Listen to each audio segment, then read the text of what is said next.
What is up, guys? On the last video, we got this car running. But we have one big problem. Come this way. Clutch pedal. That's not good. So we're gonna fix that today. Critters, they bite. My favorite hoe just let me know that she's still mad at me. I got a runny nose, I blame it on my allergies. I'm with your girl in the backseat. Alright, so this is our master cylinder right here. We are gonna drain the fluid, all this gunky fluid out of here. Take a look at that stuff. Get all that out of there and replace our master cylinder and fill it up with new stuff. But before we do that, we also gotta do our slave. So we're gonna do our master cylinder and our slave cylinder, and we'll get this thing running. All right, so our step one is to drain our fluid from our master cylinder, just to make it easier so we don't make a mess and spill anything trying to get this old one out. Next, we're gonna need a wrench, which I don't know what size this is.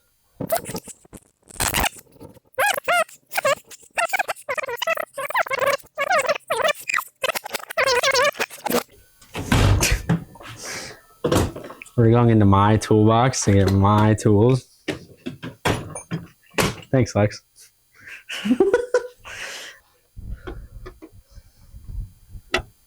Look at that, it's a 10 millimeter. Nice, broke loose and we didn't break anything. There we go. We're free. Next,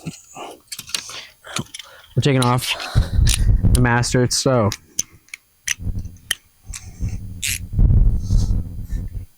Two 12s. And we are free.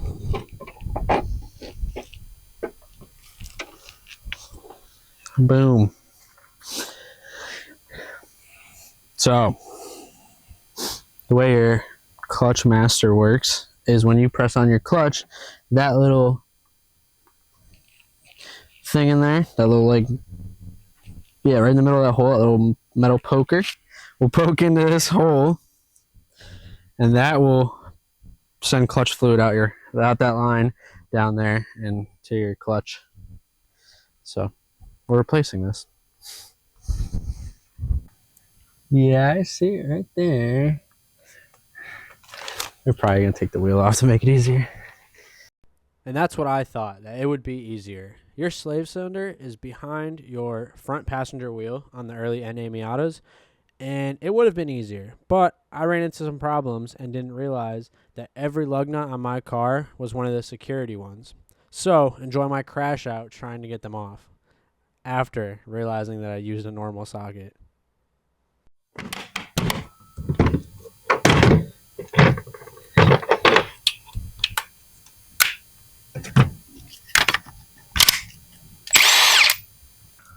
Stop. That's not going in the video.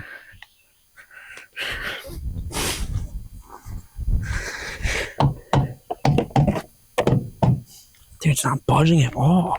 What the fuck is going on? Stupid. They're red though. Ooh.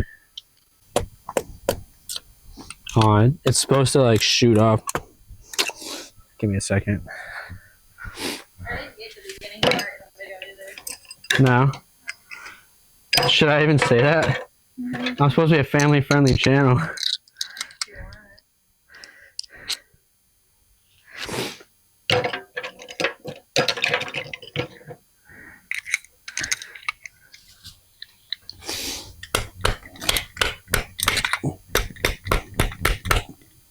Dude, there's gotta be something wrong with these.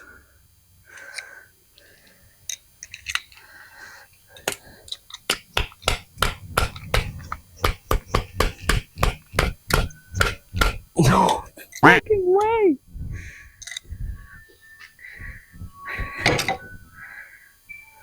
Is that the first one? Yeah!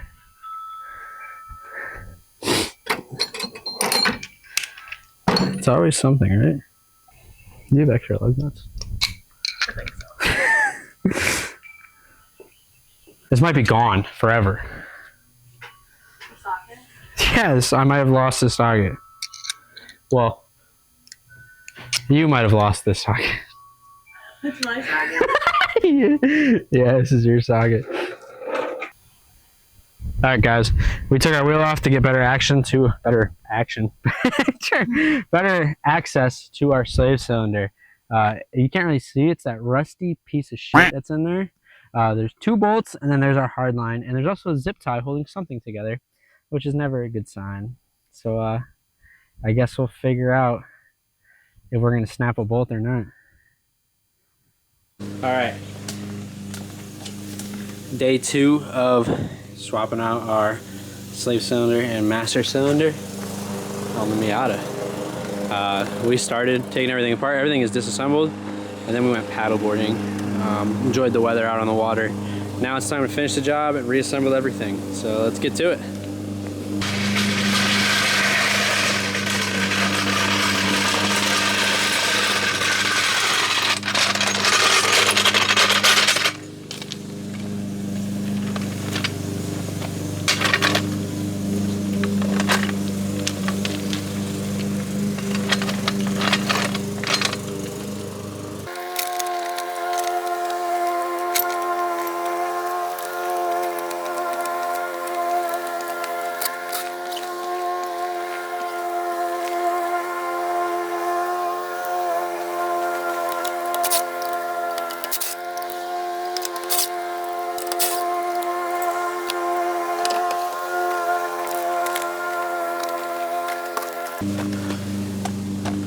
Ooh, terrible spot with the sun. Let's use sun to our advantage. Okay, so on the last clip or whatever in this video, we got our master and our slave out. This is our slave cylinder. Pretty rusty, pretty beat up. The bleed nipple is very rusty, as long as the whole thing right here. But we got a new one of these. We also have a new master. Again, our master is pretty just crusty, rusty. I don't know how well it's gonna hold any pressure. So we have new ones of both of those. So here's our brand new slave. We gotta get this boot all the way on. Take this plug out when we connect everything. But here's our new one. And then here is our new master.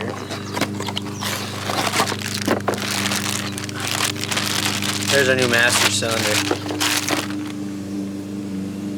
Very nice. Nice and new. So hopefully this will make it where our clutch does not go all the way to the floor when we press it down. But let's start installing these. We have the wheel off just so we could get better access to where the slave goes. It's right behind, right about there in the back.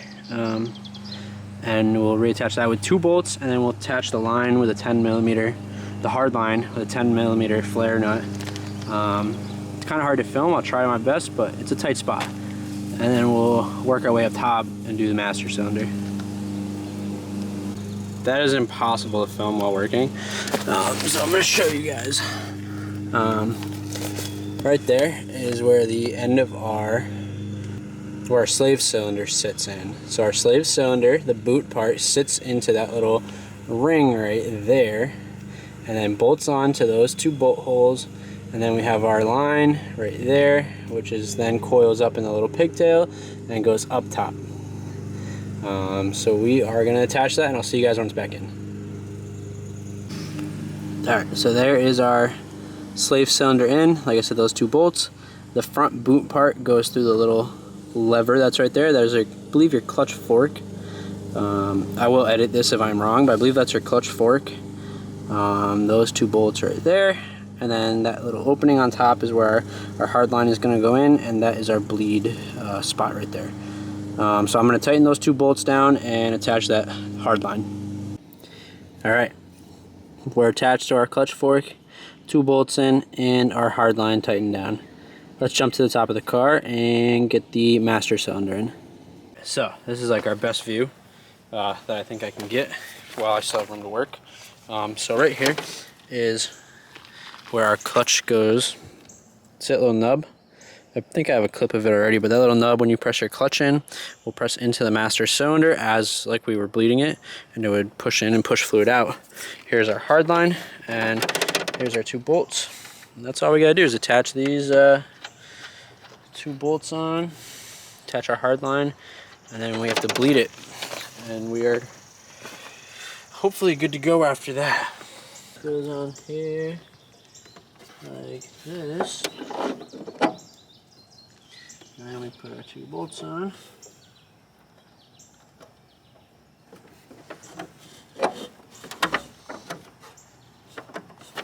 Alright, now we'll get our ratchet and we'll attach it. Hey Ron.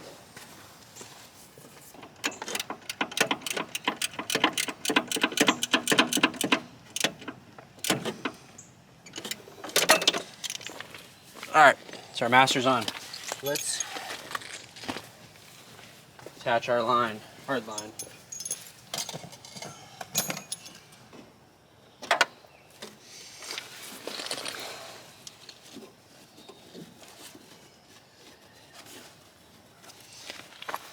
All right, we are fully on.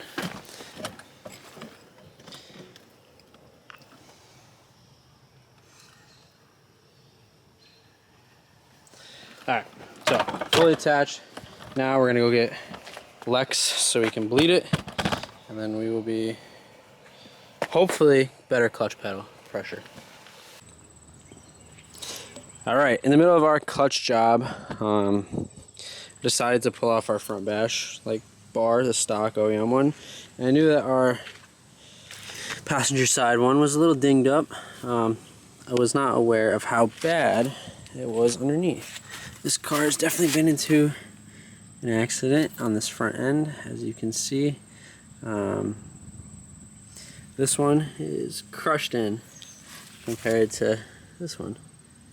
So we're going to try adjusting this and seeing if we can fix it as best we can. It doesn't need to be perfect, but it's got to be better than that at least.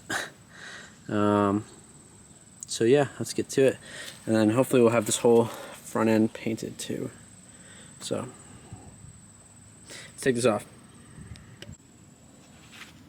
And of course, as any project on a rusty 90s car goes, we have a rusty bolt there that we can't get out, and a rusty bolt there that we can't get out.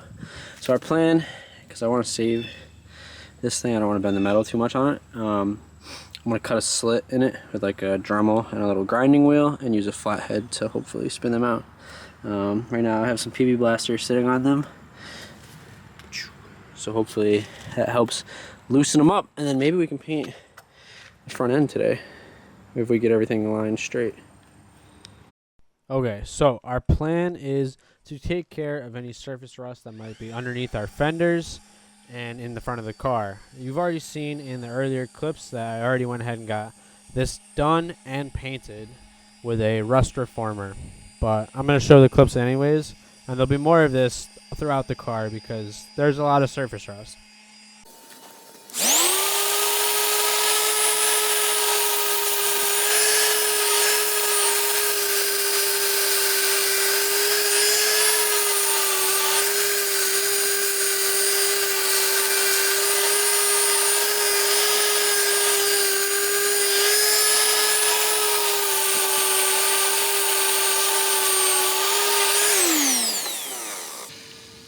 So, I'm going to try to show you guys the best I can. Right up in there, that is the bolt for our fender. It never came off. The fender kind of just ripped right off. So all of it around it is still just rusted on old fender. So we're probably going to have to get something to chisel this away, or like an angle grinder. You can come in and just, but a lot of it's coming off, which is good. Still solid. A lot of surface rust, but That's what we want to see, solid. So hopes for this side. As we get farther down, we'll see, because I can already tell you this isn't solid. But we'll figure it out as we go. Alright guys, we're going to be spraying the top half of my fender. If you look, or the inside part of my fender, if you look over on the opposite side of the plastic, you might not be able to see it, but there is right there a piece going across. That's where we're going to stop. But everything else from up and over to the front is going to get sprayed into a rust reformer to hopefully stop all of the surface rust from spreading. Not looking for a perfect job. It's a drift car, but I am looking to stop surface rust from spreading to the rest of the car. So we're going to just do a quick little, as best as we can, spray rust reformer job. Again, I'm no body shop, I'm no professional. I'm not looking for professional quality. I'm just trying to extend the life of this car so I can drift it. This car is probably going to be one that I want to keep around for a long time, and let's face it, I don't have the money to be getting multiple cars. So in the meantime, we're going to stop the rust where we can. And yeah, that's our plan. So let's do our at-home rust reformer, oh no, spray job on the inside of our fenders, which you'll never see again once I get fenders. So I don't know why I'm even doing it, but well, I just told you, but still.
All right, let me get you off this tripod.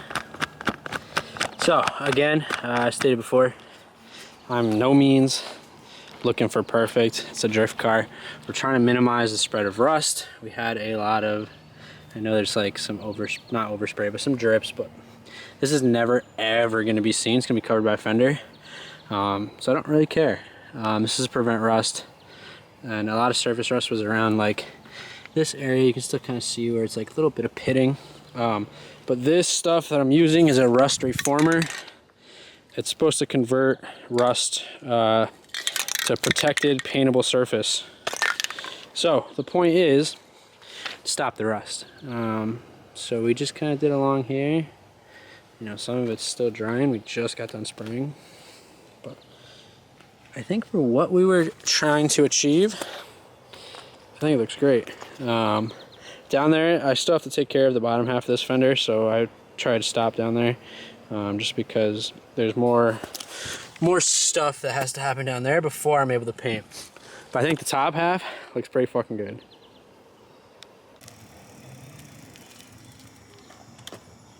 Car's fixed. Our clutch is done. It's working again. We painted underneath this fender. Still have work to do in the front. that'll all be for next video. Remember? Where's that puppy? Come on. Remember to like, comment, and subscribe. See you guys next time. My favorite hoe just let me know that she's still mad